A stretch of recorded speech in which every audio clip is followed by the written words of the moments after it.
নমস্কার। বাংলার শিক্ষা ই পোর্টাল অর্থাৎ বাংলার শিক্ষা মেন যে পোর্টালটি রয়েছে সেখানে আপনার বিদ্যালয়ের ছাত্রছাত্রীর প্রমোশন এবং ডিটেনশন করবেন কিভাবে সেটাই আজকের ভিডিওর বিষয়বস্তু। তো লগ ইন করে আপনারা ড্যাশবোর্ডে চলে আসার পর বাম দিকের যে মডিউলগুলো রয়েছে অপশানগুলো যারা কাজ করছেন অলরেডি জানেন সবই, কিন্তু এইখানে পরপর বাম দিকে যেগুলো রয়েছে দেখবেন এখানে রয়েছে স্টুডেন্ট প্রমোশন অ্যান্ড ট্রান্সফার। এই অপশানে ক্লিক করবেন প্রমোশন এবং ডিটেনশন করার জন্য। সরাসরি প্রথমের সাব অপশান যেটা রয়েছে সেখানে ক্লিক করবেন। তো এইখানে বলে দিচ্ছে student promotion or detention for academic session 2023 to 2024।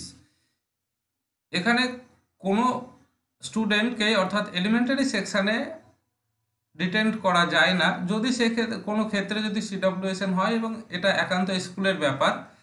তো আমরা এ বিষয়ে যাচ্ছি না, জাস্ট এভাবে এরকম আসবে, এটা প্রাইমারি স্কুল। তো এখানে যতগুলো ক্লাস আপনার বিদ্যালয়ে থাকবে ততগুলো ক্লাসই দেখাবে এবং পেন্ডিং অবস্থায় থাকবে। জাস্ট আপনারা সাবমিট বাটনে ক্লিক করবেন।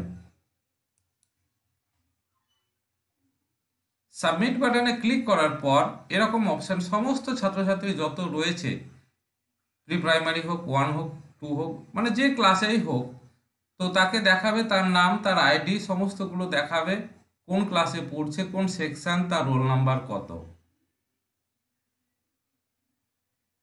এবার আসার পর স্ক্রল করে একটু নিচের দিকে আসবেন। এবার আপনি এখানে ডান দিকে যদি মনে করেন যে না এখানে ড্রপডাউন মেনু আছে, আপনার যদি সেকশন বেশি পরিমাণে সেট করা থাকে তাহলে সেকশনগুলো সব দেখাবে।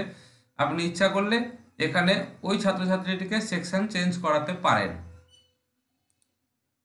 এরপর আসছে রোল নাম্বার। রোল নাম্বার আপনি এখানে দেখা গেল যে রোল নাম্বার আপনি চেঞ্জ করবেন, এখান থেকে আপনি চেঞ্জ করতে পারবেন, কিন্তু ওই ছাত্রছাত্রীকে রোল নাম্বার চেঞ্জ করে নতুন দিয়ে আবার এটা আপনাকে মনে রাখতে হবে কাকে কত দিলাম এবং কেউ কত আসবে।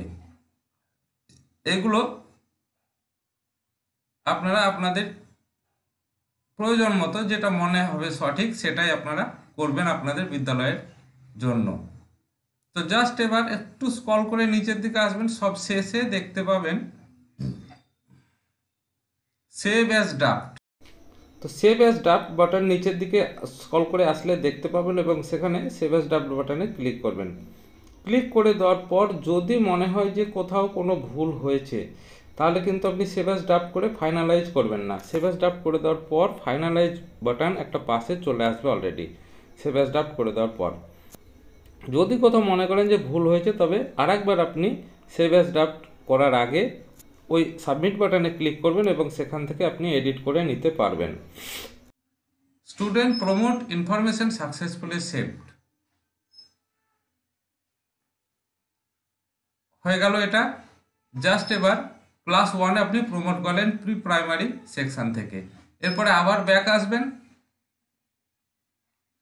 সেভ অ্যাজ ড্রাফট, এরপরে ফাইনালাইজ যখন করবেন, ফাইনালাইজ করবেন তার আগে পরিষ্কার সম্পূর্ণগুলো করে নেওয়ার পর সুন্দরভাবে ভেবে সব ঠিকঠাক থাকলে তারপরেই ফাইনালাইজ করবেন।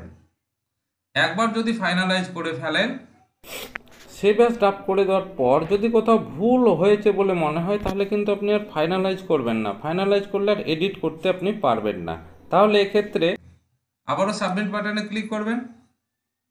দেখুন আবারও এগুলো আসবেন, এই অপশানে আসবেন, নিচে স্ক্রল করে আসার পর জাস্ট আবার আপনি সেভ অ্যাজ ড্রাফট করবেন, অথবা দেখুন করা যাচ্ছে কিনা। হ্যাঁ, এখানে চেঞ্জ করা যাচ্ছে।